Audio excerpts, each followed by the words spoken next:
শাহজাদপুরে হত্যা মামলার সাক্ষীদের 3 দিনের রিমান্ড মঞ্জুর করেছেন বিজ্ঞ আদালত।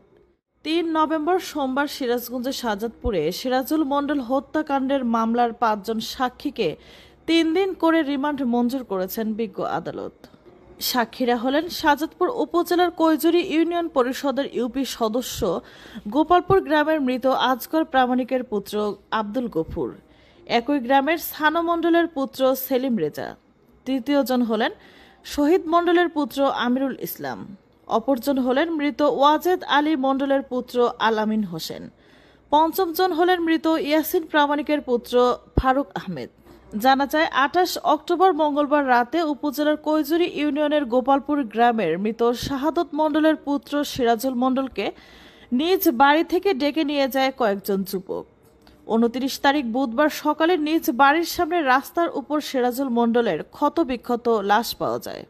খবর পেয়ে ঘটনাস্থলে থানা পুলিশ উপস্থিত হয়ে লাশটি উদ্ধার করে ময়না তদন্তের জন্য সিরাজগঞ্জ শহীদ এম মনসুর আলী মেডিকেল কলেজ হাসপাতালে পাঠানো হয়। ওই দিন রাতেই শেফালি খাতুন বাদী হয়ে 10 জনের নাম উল্লেখ করে শাহজাদপুর থানায় একটি মামলা দায়ের করেন।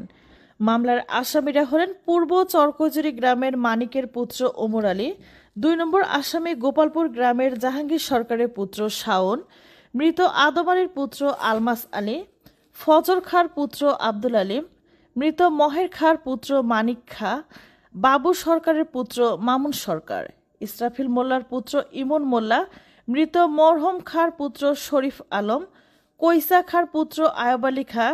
10 নম্বর আসামি হলেন মৃত মহির খাঁর পুত্র আসাদ খাঁ। এই হত্যাকাণ্ডের রহস্য উন্মোচন করতে ঘটনার 4 দিন পরেই তথ্য প্রযুক্তির সহায়তায় মামলার 5 জন সাক্ষীকে সন্দেহভাজন আটক করে শাহজাদপুর আদালতে হাজির করে 5 জন সাক্ষীকে রিমান্ডে জিজ্ঞাসাবাদের আবেদন করেন। বিজ্ঞ আদালত 3 দিনের রিমান্ড মঞ্জুর করেন।